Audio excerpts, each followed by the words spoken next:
నా ప్రియ దేవుని సంగమా, క్రీస్తు రక్తములో కడగబడి పరిశుద్ధపరచబడి క్రీస్తు వాక్యం చేత ఉదక స్నానం చేయబడి పవిత్రపరచబడిన కన్యకగా ఉన్న మీ అందరికీ మరి వరుడు కోసం సిద్ధపడి అలంకరింపబడి బుద్ధి కలిగిన కన్యకల వలె మరి ఏర్పాట్లు వంశంలో చేర్చబడిన మీ అందరికీ మన ప్రభువైన యేసుక్రీస్తు ప్రభు వారి యొక్క శ్రేష్టమైన నామములో హృదయపూర్వకమైన శుభములు వందనాలు తెలియజేస్తూ మరి చిన్న ప్రార్థన చేసుకుందాం.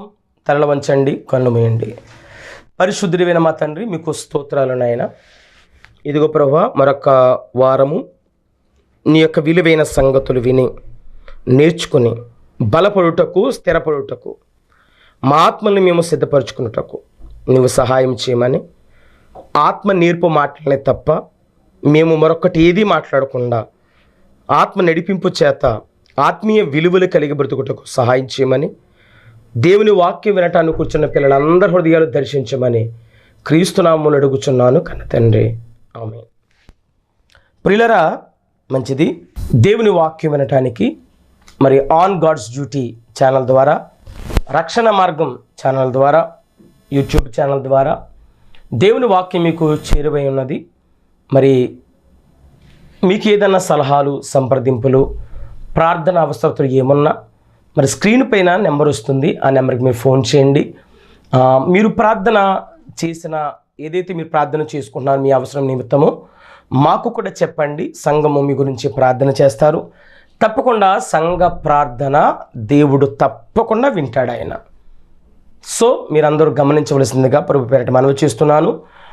సువార్తను వ్యాపింప చేయండి, షేర్ చేయండి, లైక్ చేయండి. దేవుని వాక్యమును వినటానికి మీరు సబ్స్క్రైబ్ చేసుకోండి. ప్రతి మాటలు కూడా ఓపికతో వినాలి. వినటం చాలా ప్రాముఖ్యం ప్రియులారా, మంచిది. ఈరోజు మరి మరొక సంగతి విందాం. గడిచిన వారం ప్రార్థన చేయటం మానకూడదు, మానటం వల్ల మనం ఏం కోల్పోతామో, దాన్ని ప్రారంభిస్తూ చేయటం వల్ల ఎలాంటి ప్రతిమను పొందుకుంటామో మరి దానియేలు గారు పొందుకున్నాడు. విడిపింపబడ్డారు ఇశ్రాయేల్ జనాంగం, యోధా జనాంగం విడిపింపబడింది. ఒక ఉదాహరణగా మనం మాట్లాడుకున్నాం. ఒక అబ్రహాము గారు పొందుకున్నారు, యాకోబు గారు పొందుకున్నారు. మరి ఈరోజు మరొక అంశాన్ని ధ్యానం చేయబోతున్నాం. ప్రియులారా, కుష్ఠరోగి అయిన వాని భార్య మనకు నేర్పుతున్న విలువలు ఏంటి? కుష్టు గలవాని భార్య మనకి నేర్పుతున్న విలువలు ఏమిటి? అబ్బో, ఎవరు నేర్పుతున్నారంట? ఒక కుష్ఠరోగి అటువంటి వ్యక్తిని భర్తగా స్వీకరించి తన జీవితాన్ని, కాపురాన్ని, కుటుంబాన్ని కొనసాగిస్తున్న ఆమె నేర్పుతున్న కొన్ని విలువలు నేర్చుకుందాం ఈరోజు మనం. ప్రియులారా, బైబిల్లో చాలామంది స్త్రీలు ఉన్నారు.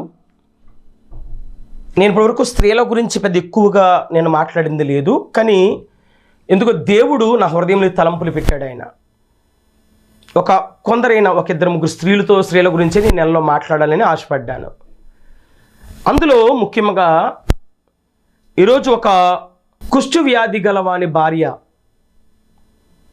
ఏం మనకి పాఠాలు నేర్పుతుంది, ఏం విలువలు నేర్పుతుంది, మనమేమో నేర్చుకోవాలి ఆమె దగ్గర నుంచి.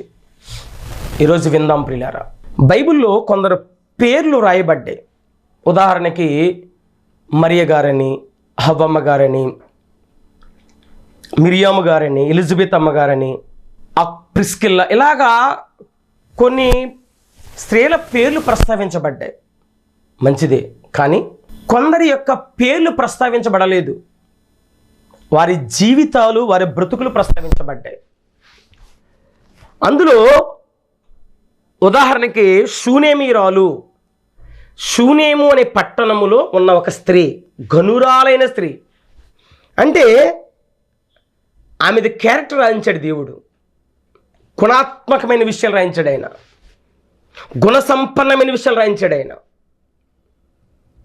తేబేసు స్త్రీ అంటాడు. ఆ ప్రాంతంలో ఉన్న స్త్రీ సారేపేతులో ఉన్న విధవరాలు అంటాడు. బైబిల్లో కొందరి యొక్క స్త్రీల పేర్లు రాయలేదు కానీ జీవితాలు మాత్రం రాయించాడు ఆయన. అలాంటి వారిలో ఉదాహరణకు నోవాహు గారి భార్య పేరు రాయలేదు. ఈరోజు కూడా పేరు రాయకపోయినా తన తీరులో మనము నేర్చుకోబోతున్న ఒక గొప్ప విలువలు ఏంటో ఈరోజు మనం నేర్చుకొని మన కుటుంబ సంసార జీవితాన్ని ఒక ఆత్మీయ ఆధ్యాత్మికమైన విషయాల్లో ఎలాగ మనం మలుచుకోవాలో, పైగా ఒక అన్యురాలు ఎలాంటి ప్రతిఫలం పొందుకుందో, ఏమి పొందుకుందో, ఏ విధంగా పొందుకుందో, సంపాదించుకుందో, ఆమె ఏ విలువలు కలిగి ఉందో అదే విలువలు మనం కూడా కలిగి ఉన్నప్పుడు ఆమె ఏ ప్రతిఫలం పొందుకుందో మనం అదే ప్రతిఫలం పొందుకుంటాం. బైబిల్లో ఒక అతని భార్య, అతను ఎవరు అంటే కుష్ఠవ్యాధి కలిగిన వాడు. అతను పేరు నయమాను. అతని ప్రాంతం సిరియా, దానికి దమస్కు రాజధాని. సిరియా భయంకరమైన ప్రాంతం. అశ్షూరీయులు ఏలుబడి చేసిన ప్రాంతం కూడా. ఇశ్రాయేలు 10 గోత్రాలను చెరగా పట్టుకెళ్ళిపోయిన వాళ్ళే. అటువంటి సిరియా ఆ దేశానికి సైన్యాధిపతి, చాలా ఘనుడు, యుద్ధ వీరుడు, యుద్ధశూరుడు, విజయ వీరుడు అని చెప్పచ్చు. ఇతడు అన్యుడే. అయితే ఈ సిరియా దేశాన్ని, ఆ సైన్యానికి, ఆ మిలిటరీకి ఒక కమాండర్గా ఉన్న ఈ సైన్యాధిపతి ఒకసారి ఇశ్రాయేల్ దేశం ఎందుకు యుద్ధానికి వెళ్ళారు. దేవుని పిల్లలు పట్టణం. అక్కడికి వెళ్ళి అక్కడ ఒక చిన్నదాన్ని చెరగొనికి తీసుకొచ్చారు. తీసుకొచ్చిన ఆ పాపని, ఆ చిన్నదాన్ని తన ఇంట్లో ఉంచడం జరిగింది. తన భార్యకి సహకారంగా ఉంచడం జరిగింది. చూద్దాం ఒక్కసారి. రాజుల 2వ గ్రంథం 5వ అధ్యాయం మొదటి చదువుతున్నాను. సిరియా రాజు సైన్యాధిపతి నయమాను అను ఒకడు ఉండెను. అతని చేత దేవుడే సిరియా దేశములకు జయము కలగజేసి ఉండెను. ఆ దేశం మీరు బాగా వింటే దేవుని యొక్క ఆలోచన, దేవుని యొక్క కార్యాలు చూస్తే ఆశ్చర్యం వేస్తూ ఉంటుంది. ఉదాహరణకి కందాకే రాణి కింద ఐతోఫియా దేశం నుంచి ఒక ఆర్థిక మంత్రి వస్తాడు, ఒక్కడే. సో అతని ద్వారా దేవుడు ఆ ప్రాంతానికి, ఆ దేశానికి సువార్త వెళ్ళాలని నిర్ణయించాడు ఆయన. అందుకు అతనికి రక్షణ కలిగే విధముగా, రక్షణ తీసుకునే విధముగా, అతని హృదయంలో ఉన్న ఆశ నెరవేర్చే విధముగా వెంటనే ఫిలిప్పు గారిని పంపించడం జరిగింది. అతను ఆనందంతో వెళ్ళి ఆ ప్రాంతానికి సువార్త ప్రకటించాడు. ఎప్పుడైనా దేవుడు ఎన్నుకున్న పరిస్థితులు చూస్తే ఆశ్చర్యం వేస్తూ ఉంటుంది మనకి. అలాగా ఈ సిరియా దేశానికి దేవుడే అక్కడ రాయబడింది. ఎందుకు దేవుడే ఇచ్చున్నాడు, విజయం సంపాదించడం చేశాడు? వాళ్ళు భయంకరులు కదా ఇశ్రాయేలీలు. అతి భయంకరంగా మారిపోయారు వాళ్ళు. అటువంటి మారిపోయిన ఆ ప్రజల మీద వారిని బానిసలుగా మార్చడానికి దేవుడు శత్రు రాజ్యాల్ని రేపాడు ఆయన. అలాగా రేపిన అనేకులను, ఒక మిద్యానీయులని, యొబూసీయులని, కనానీయులని, ఫెరిజ్జీలని, హివ్వీలని చాలామంది ఉన్నారు కదా. ఎదోమీయులు, మోయాబీలు, ఫిలిస్తీలు. అలాగా రేపబడి వారి మీదకి పురుకొల్పబడిన అన్య దేశస్తుల్లో ఒక దేశం సిరియా దేశం. వీరు కూడా వెళ్ళారు, విజయాన్ని సాధించారు ఇశ్రాయేల్ దేశం పైన. వచ్చేటప్పుడు ఒక అమ్మాయిని తీసుకొచ్చేశారు, అదే రాయబడింది. అయితే గనుక అతడు తన యజమానుల దృష్టికి గనుడై దయ పొందినవాడైను. అతడు మహాపరాక్రమశాలి ఉండెను కానీ అతడు కుష్ఠరోగి. ప్రియులారా, మీరు జాగ్రత్తగా ఆలోచన చేస్తే ఈ కుష్ఠరోగి వాస్తవానికి ఊరికి బయట ఉండాలి. కుష్ఠవ్యాధులు 2 రకాలుగా ఉండే ఆ రోజుల్లో. ఒకటి వ్యాపింపజేసే కుష్ఠవ్యాధి, అంటువ్యాధి. అది వ్యాప్తి చెందుతూ ఉంటుంది. కొందరికి వ్యాపించని కుష్ఠవ్యాధి ఉంది. 2 రకాలు ఉంటాయి. అంటే అతని మట్టుకు అతనికే ఆ కుష్టి వ్యాధి.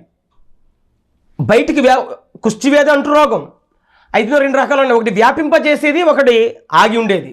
అంటే అతని వరకే పరిమితం. బహుశా ఈ నయమానికి అటువంటి కుష్టి అని నేను భావిస్తున్నాను ప్రియులారా. లేకపోతే ఎంత సైన్యాధిపతిగా ఉండే అవకాశం ఇవ్వకపోవచ్చు రాజుగారు. పైగా పరాక్రమశాలి, గొప్పవాడు. అయితే అటువంటి వీరుడు ధీరుడైన ఇతనికి ఉన్న ఈ కుష్టి వ్యాధి అతన్ని దొలుస్తున్న పరిస్థితుల్లో ఇతనికి ఒక భార్య ఉంది. చూడండి, సిరియన్లు గుంపులు గుంపుగా బయలుదేరి ఇశ్రాయేలు దేశం మీదకి పోయి ఉండేరు. వారచ్చట నుండి ఒక చిన్నదాన్ని చెరగొని తేగా అది నయమాను భార్యకు పరిచారము చేయుచుండెను. ఇక జాగ్రత్తగా విందాం. ఈమె నయమాను భార్య అనుంది, పేరు రాయలేదు. అయితే ఆ భార్యలో ఉన్న గుణాత్మకమైన విషయాలు ఏంటో మనం నేర్చుకుందాం. ముందుగా ప్రియులారా, ఆ భార్య దగ్గరికి తీసుకొచ్చిన ఈ చిన్నదాని గురించి ఒకసారి పక్కన పెడితే, ఆ భార్య మనకి నేర్పుతున్న విలువలేంటో తెలుసుకుంటే, ముందుగా ఆమెలో ఉన్న మొట్టమొదటి విలువేంటో తెలుసండి? కుష్టు వ్యాధి కలిగిన భర్తతో కాపురం చేస్తుంది. ఆమె ఏం చేస్తుందండి? రోగితో కాపురం చేస్తుంది. త్రాగుబోతాడో, తిరుగుబోతాడో, పనికిమాలినోడో కాదు, కుష్టు వ్యాధి కలిగిన వాడితో కాపురం చేస్తుంది ఆమె. కుష్టు వ్యాధి గలవాడితో ఇంట్లో ఉంటుంది ఆమె. బా, ఎంత సువిశాలమైన హృదయం అండి ఆవిడది, ఎంత బ్రాడ్ మైండ్ అండి ఆవిడది. మనము నేర్చుకోవాల్సిన ఒక విలువేంటో తెలుసా? నీ భర్త రోగిష్టి వాడైనా, నీ భర్త అంగవైకల్యం కలిగిన వాడైనా, నీ భర్త ఎటువంటి వాడైనా, నీ భార్య ఎటువంటిదైనా సరే, ముందుగా తప్పకుండా కాపురం చేయటం నేర్చుకోవాలి. ఎందుకంటే దేవుని ఆజ్ఞది. దేవుడు జతపరిచిన వారిని మనుషుడు వేరుపరచకూడదని ఆజ్ఞ. వివాహ బంధములో ఉన్న విలువలవి. ఒక అన్యురాలు పాటిస్తున్న విలువండి. ఒక కుష్ఠ రోగితనంతో ఉన్న భర్తతో కాపురం చేస్తున్నామే. అరే, నీ భర్త ఒక త్రాగుబోతు, నీ భర్త ఒక రోగిష్ఠుడని వదిలేసి వెళ్ళిపోయావేమో, కాపురం వదిలేసి. బుద్ధి తెచ్చుకో, మార్చుకో. కట్టె కాలే వరకు కూడా నీ భర్తతోనే కాపురం చేయాలి, అది ఆజ్ఞది. నీ భర్త చనిపోయే వరకు నీకు విడుదల లేదు, నీ భర్తతోనే ఉండాలి. నీ భార్య రోగిష్టిదైనా, నీ భార్య పనికిమాలిదైనా, నీ భార్య గుడ్రాలైనా నువ్వు కాపురం చేయాలి మిత్రమా. దేవుడు చూస్తున్నాడు. తగిన కాలమందు వారి వారి క్రియలను బట్టి వారికి ప్రతిఫలం ఇవ్వటానికి ఆయన తప్పకుండా ఏం చేస్తున్నాడు. జాగ్రత్త. దేవుని చేతిలో పడటం బహుభయంకరం, బహుపరాక్. జాగ్రత్త సుమా. దైవజనుడిగా చెబుతున్న మాటలు వినండి. దేవుని పరిచారుడుగా, క్రీస్తుకి బానిసగా మాట్లాడుతున్న ఈ మాటలు గుర్తుపెట్టుకో. ఒక నయమాను భార్య తన భర్త ఉన్నతమైన పదవున్న, ఉన్నతమైన స్థానమున్న భర్తకున్న కుష్ఠ వ్యాధిని బట్టి ఆమె అతన్ని వదిలిపెట్టలేదండి. తనతో కాపురం చేస్తుంది. మొట్టమొదటి విలువండి, మొట్టమొదటి విలువ. రెండోది ఏంటో తెలుసా ప్రియమైన దేవుని సంగమా? తన భర్తకు ఉన్న రోగాన్ని రహస్యంగా ఉంచిందామె. 10 మందికి చెప్పలేదండి. ఈరోజు భర్తకు ఒక పిల్లలు పుట్టలేదంటే, భార్యకి పిల్లలు పుట్టలేదంటే, నువ్వు ఊరు వాడంతా కాలుస్తున్నావేమో, నీ తల్లిదండ్రులు కాలుస్తున్నావేమో, నీ అత్తమామలు కాలుస్తున్నావేమో. ఒకవేళ నీవు భర్తకు ఉన్న బలహీనతలు, భర్తలో ఉన్న భయంకరమైన పరిస్థితులు అవి చెప్పలేనివైనా, చెప్పగలిగినవైనా ఒకవేళ అల్లరి పెడుతున్నావేమో నీ యొక్క గొప్పతనం బయట పెట్టుకోవటానికి. నాదేమి తప్పులేదండి, అంతా నా భర్తది తప్పని అని చెప్పటానికి ప్రయత్నం చేస్తున్నావేమో నువ్వు. భర్తతో ఆమె కాపురం చేయటమే కాదండి, తన భర్త వ్యాధిని ఆమె రహస్యంగా ఉంచిందండి. మనకు అర్థమవుతున్న వాక్యం చదువుతుందంటే, తన పేరు రాయలేదు కానీ తనలో ఉన్న తీరు మనం ఆలోచిస్తే ఒక గొప్ప సత్యం బయటపడుతుందండి. మనం నేర్చుకోవాల్సిన విలువలండి ఇవన్నీ కూడా. ఒక అన్యురాలు నేర్పుతున్న ధన్యకరమైన పాఠాలండి. తన భర్తకున్న కుష్టి వ్యాధిని బయటికి చెప్పకుండా దాచిపెట్టిందండి, రహస్యంగా ఉంచిందండి. ఈరోజు మనం ఎలాగున్నాం? నీ భర్త ఒక మాట అన్నాడని, నీ భార్య ఒక మాట అన్నదని సూట్ కేసు పట్టుకుని వెళ్ళిపోతున్నావే. భార్యని పిల్లలు వదిలి రోడ్లను తిరిగి వెళ్ళిపోతున్నావే. పరాయి ఇంటిపైన మోజుతో పరిగెడుతున్నావు కదా, తప్పు కదా.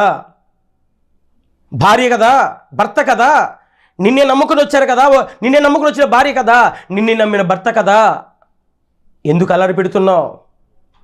ప్రియమైన దేవుని సంగమా, క్రీస్తు ప్రభువారు నిన్ను క్షమిస్తున్న ప్రతి క్షణం. ఆయన మన భర్త, సంఘమైన భార్యగా ఉన్న మనల్ని ఆయన ప్రతి క్షణం క్షమిస్తున్నాడు కదా, నువ్వు చేసే ప్రతి అపరాధాన్ని.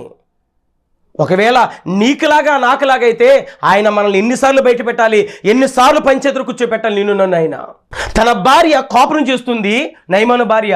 రెండోది, నయమాను భార్య తనకు భర్తకు ఉన్న బలహీనత, తన భర్తకు ఉన్న రోగం దాచిపెడుతుంది, రహస్యంగా ఉంచిందండి. ఉంచుతున్నావా నీ భర్త విషయం? నువ్వు నీ భర్త బలహీన దేవుని జాగ్రత్తగా ఉంచుతున్నావా? అవి బలపడే వరకు ప్రయత్నం చేస్తున్నావా? జాగ్రత్త సుమా, ఇది రెండవ విలువ. నేను క్లుప్తంగా చెబుతున్నాను, మీరు బాగా ఆలోచించండి, ఇంకా గొప్ప విషయాలు బయటకు వస్తాయి. టైం ఉండదు కనుక ఛానల్లో మాట్లాడక అరగంటే కాబట్టి ఈ 30 నిమిషాల్లో చెప్పవలసిన విషయం చెప్పేస్తున్నాను. దయచేసి ఆలోచించేయండి. దేవుని చిత్తమైతే ఒకవేళ ముఖాముఖి కలిస్తే ఇంకా చాలా విషయాలు మాట్లాడుకోవచ్చు మనం దేవుని ఆలోచనలో. మూడవది తన భర్త స్వస్థత కొరకు ఎదురు చూస్తున్నామే. మీకెలా తెలుసు, నాకెలా తెలుసు అంటారా?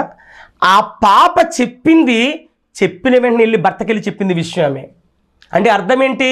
తన భర్త బాగు కొరకు, తన భర్త స్వస్థత కొరకు, తన భర్త యొక్క పరిస్థితి చక్కబడత కొరకు ఎదురు చూస్తున్నామే. ఎదురు చూస్తుంది అవకాశం కొరకు, నడిపించేవారి కొరకు. ఎంత ఆశ అండి, ఎంత గొప్ప ఆలోచన నా మీద, ఆమెకు ఉన్నది ఆలోచన. ప్రియులరా, నీ భర్తకున్న బలహీనత బాగుపడాలని చూసావా? ఇంకా దానికి పుట్టరండి, పిల్లలు పుట్టరండి, దానికి అది ఇంకా పనికి మాలదండి, గొడ్రాలండి. తప్పు కదయ్యా.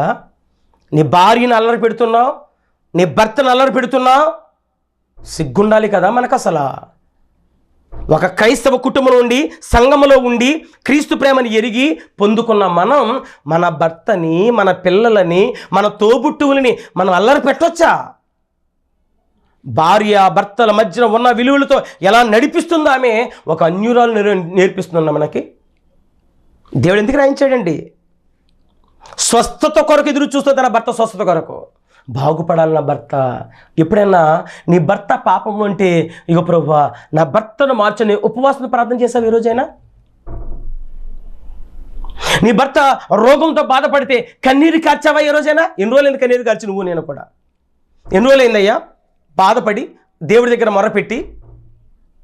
నీ కుటుంబ బాగు కొరకు ప్రియులారా, స్వస్థత కొరకు ఎదురు చూస్తుంది ప్రియులారా, ఎదురు చూస్తుందండి నయమాను భార్య.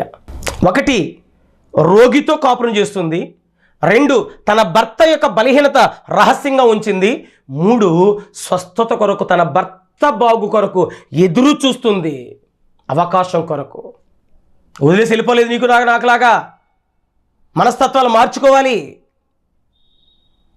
నష్టపోతావు, దెబ్బతింటావు జీవితంలో. 4వది, ఒక చిన్నది రమారమి ఒక 12 ఏళ్ళు 13 ఏళ్ళు ఉండదు ఆ బాబుకి. ఒక చిన్నది, అతనేమో చాలా పరాక్రమశాలి, అలాంటి వాని భార్య ఈ చిన్నది చెబుతుంది, ఇదిగో నా దాసు నా యజమానుడు బాగుపడాలని కోరుకుంటున్నాను, మరి నీకు ఇష్టమైతే మా ఊర్లో ఒక దైవజనుడు పంపిస్తావా? పంపించు, స్వస్థపడతాడు అని ఆ చిన్న పిల్ల చెబుతానండి. విన్నదండి ఎవరో? నయమాను భార్య, పరాక్రమశాలి అయిన భార్య. అరే మన వారికి ఏదో చిన్న పోస్టు, ఒక చిన్న ఉద్యోగం ఏమైనా ఉంటే మనం కొట్టే ఫోజు అంత ఇంత కాదు. ఏదో ఒక చిన్న ఉద్యోగం చేసుకునేవాడి యొక్క భార్యగా ఉన్న మనకి ఎంత ఫోజు కొడతాం మనం. నేనేంటి, కొండ మీద కోతి ఏంటి, అసలు నా ఎదురు ఎవరు నిలబడతారని విర్రవీగిపోతావు, అనపబడతావు. Be careful. వినే గుణం ఉంది, వినాలి, వినే లక్షణం ఉందండి ఆమెకు. ఏ లక్షణం అంటే చిన్న పిల్ల చెబితే విందండి. ఎంత మంచి స్వభావం అండి ఆవిడది, ఎంత మంచి స్వభావం అండి. వినాలండి, వినే మనసు ఉండాలండి. అందుకే మనం ఏమని అడగాలంటే ప్రియమైన దేవుని సంగమా, వినే బుద్ధి పుట్టించు ప్రభువా, నాకు వినే బుద్ధి పుట్టించు నాకు అని ప్రార్థన చేయాలి. నిజం చెప్తున్నాను. అంటే నయమాను తన భార్యల మనకు నేర్పుతున్న మరొక విలువ ఏంటంటే వినే గుణం నేర్చుకో. విన్న ఆమె తన మాటకు లోబడింది అంటేనే ఆ చిన్నపిల్ల చెప్పిన మాటకి మంచి ఎవరు చెప్పినా తీసుకో. ఆడెందని సేవకుడు నేను కాకమని వచ్చినోడు, ఈడెంతండి, ఈడికేమొచ్చండి, ఆడికి అసలు ఏమి రాదండి. నువ్వు అలా మార్కులు వేసుకుంటే వెళ్ళిపోతావు అంతే, బతుకంతా కూడా ఏ మార్పే ఉండదు. ఆడెంత, ఈడెంత, ఆడికేం రాదు, ఈడికేం రాదు, ఆడికేం తెలియదు, ఈడికేం తెలియదు. మరి నీకేం తెలుసు? నీకేం తెలుసు అయ్యా? ఆమెలో ఉన్న గుణం ఏంటి తెలుసా? వినే గుణం ఉంది. ఎవరు చెప్పిన వినాలి, నేర్చుకో. వినిన మాటకు వెంటనే లోబడిందండి ఆమె. ఎంత బాగా లోబడిందండి ఆమె. అటువంటి గుణం ఉండాలండి. ఐదవది విని లోబడింది, ఓకే, అగ్రి చేసింది, అయితే నమ్మింది. ఏం చేసింది? నమ్మింది గనుకనే పొందుకుందండి తన భర్త రిజల్ట్ అండి. ఇంకో మాట చెప్పనా? భర్త కూడా నమ్మాడండి. భార్య చిన్నది చెప్పిన మాట భార్య నమ్మింది, భార్య చెప్పిన మాట భర్త నమ్మకపోతే నయమానికి స్వస్థత ఉండాలి. వెళ్ళడు అసలు ఎలీషా దగ్గరికి, వెళ్ళడు అసలు. నమ్మాడు కనుకనే దేవజనుడి దగ్గరికి వెళ్ళాడండి. తనలో కూడా లోబడి తత్వం ఉందండి, వినే గుణం ఉందండి నయమంలో కూడా. అన్యుడే. మనం ఎన్ని సంవత్సరాలు మందిరానికి వెళ్ళి ఎన్ని సంవత్సరాలు రక్షణ పొంది, అరే దేవుడు ఇటువంటి కార్యాలు జరిగిస్తాడని ఎందుకు అసలు విశ్వాసం లేదు? ఒక ఆర్థిక ఇబ్బంది రాగానే, ఒక వ్యాధి రాగానే బెంబేలెత్తిపోతున్నావు, కంగారైపోతున్నావు. ఏదో వింతదేదో వచ్చినట్టు వస్తాయి. సుఖ దుఃఖాలు రెండు జతపరచడం మన జీవితానికి ప్రసంగి గ్రంథం ఉంటుంది. సుఖ దుఃఖాలు బండికి రెండు చక్రాలుగా మనకి జతపరచడైనా ఉంటాయండి. సుఖము రాగానే దుఃఖం ఉంటుంది, దుఃఖం రాగానే సుఖం ఉంటుంది. అనుభవించాలి ఈ లోకంలో. ఆమె చూడండి ఎలాగా విశ్వాసంతో నిండిన ఆమె. ఆ చిన్నది చెప్పిన మాట, ఆ దైవజనుడి గురించి, ఆ దేవుని గురించి, ఆ దేవుడు చేసిన కార్యాల గురించి ఆ చిన్నది చెప్పగానే, యెహోవా కోసం చెప్పగానే, దేవత దేవుని కోసం చెప్పగానే ఆమె వెంటనే నమ్మింది, విశ్వసించింది. వినుట వల్ల విశ్వాసహితమైన ప్రార్థన రోగిని స్వస్థపరుస్తుందని లేఖనం నయమాను జీవితంలో నెరవేరింది. ప్రియమైన దేవుని సంగమా, నెరవేరిందండి. మీకు తెలుసు కదా నయమాను స్వస్థత పొందటం ఎంత గొప్ప భాగ్యం అండి. 1 రోగితో కాపురం చేస్తుంది, 2 రహస్యంగా ఉంచింది భర్త యొక్క బలహీనత, 3 స్వస్థత కోసం ఎదురు చూస్తుంది, 4 వినే లక్షణం కలిగిన ఆమె లోబడింది, 5వది విశ్వాసం, నమ్మింది. 6 చెప్పనండి, దేవుణ్ణి నమ్మిందండి. చిన్నదాన్ని చెప్పిన మాటలు నమ్మింది, తర్వాత ఆ చిన్నది నమ్మిన దేవుని నమ్మింది. అన్యురాలు ధన్యురాలుగా మార్చబడటాన్ని నమ్మిందండి. స్వస్థపరచు యెహోవాని నమ్మిందండి, దేవాతి దేవుని నమ్మిందండి ఆమె. ఇంకో మాట చెప్పిన పిల్లారా, 7వది ఆమె నమ్మటమే కాదు, భర్తను ప్రోత్సహించింది. భర్తను వెళ్ళవయ్యా, పలానా దైవజనుడు ఉన్నానంట, వెళ్ళి ఆ యొక్క పట్టణంలో నువ్వు స్వస్థత పొందా దైవజనుడు ప్రార్థన చేయించుకొని వెళ్ళవయ్య త్వరగా. భర్తను ప్రోత్సహించింది. ఎప్పుడో ప్రోత్సహించండి భర్తని, ప్రార్థనకి వెళ్ళని, పాస్టర్ గారితో ప్రార్థన చేయించుకొని, వాక్యం చదువని, ప్రార్థనకు రా అని, దేవుడి అంటే గొప్పవాడని ఎప్పుడు చెప్పవా? అన్యురాలు చెప్పిందండి. చిన్నది ఆమెకు చెబితే ఆమె తన భర్తకు అన్నీ చెప్పింది.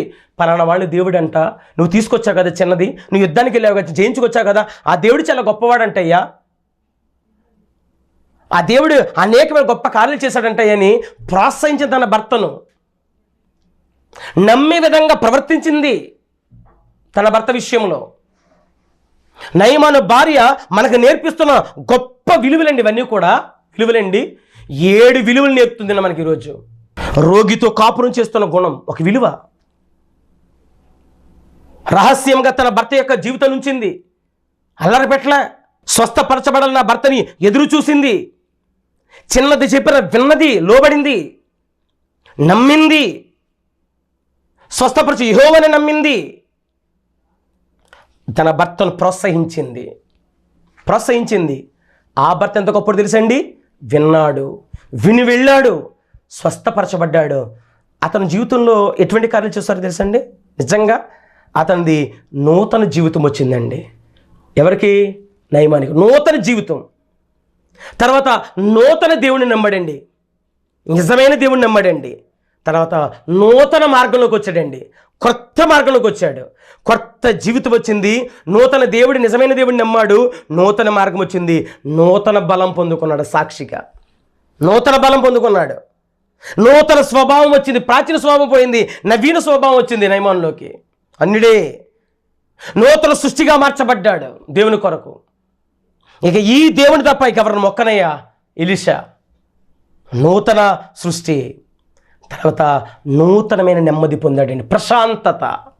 ఒక రోజంతా ఏంటి వ్యాధి ఏంటి, ఈ బలహీనత ఏంటి బాధపడిన దినాల నుంచి ఈరోజు ఒక నెమ్మది పొందుకున్నాడు, నూతనమైన నెమ్మది, ఒక కొత్త జీవితం, నెమ్మది పొందాడండి. నూతన సమాధానం. చూసారండి, నూతన జీవితం, నూతన దేవుడు, నూతన మార్గం, నూతన బలం, నూతన స్వభావం, నూతన సృష్టి, నూతన సమాధానం. పరాక్రమం కలిగిన బలాఢ్యుడు, పరాక్రమశాలి. తన భార్య నేర్పిన విలువల ద్వారా భర్త పొందుకున్న ప్రతిఫలాలు. నువ్వునే ఎలాగున్నావు? అన్యులు నేర్పుతున్నారండి మనకు పాఠాలు. దేవుని నమ్మి మన భక్తి జీవితాన్ని ఇంకా మారొద్దా? జీవితాలు అయిపోతున్నాయి కదా. ప్రభు పాదాలు పట్టుకు రాత్రి ప్రభు పాదాల దగ్గరికి చేరు. గొప్ప కార్యాలు చూస్తావు, అద్భుతాలు చూస్తావు, ఆశ్చర్యకరాలు చూస్తావు నమ్మితే. అటు నూతన బలం దేవుడు మనందరికి అనుగ్రహించిన గాక. క్రీస్తు ప్రేమను బట్టి బ్రతిమలాడుతున్నాను.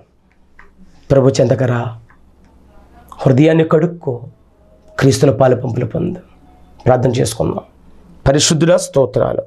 కన్న తండ్రి, ప్రియకుమారుడు రక్షకుడు మా క్రీస్తు ప్రభు వారు మాకిచ్చిన నూతన జీవితం, నూతన ఆత్మ, ప్రభు పునర్జన్మ సంబంధమైన స్నానం చేత ఇచ్చిన గొప్ప మార్గం, నూతన బలం, నూతన జీవితం నాయన కట్టుకుని బలపరచబడి పయనించుటకు సహాయం చేయమని, వాక్య వినని పిల్లల్లో భార్యాభర్తల మధ్యలో ఉన్న సఖ్యత, సమాధానం పరిపూర్ణ కలగజేసి జీవితాలు మార్చమని, ఒక అన్యురాలు, ఒక కుష్ఠరోగి అయిన భార్య మాకు నేర్పుతున్న విలువలు నేర్చుకున్నాం. 7 విలువలు నేర్చుకున్నాం, 7 బహుమానాలు పొందుకున్న తన భర్త.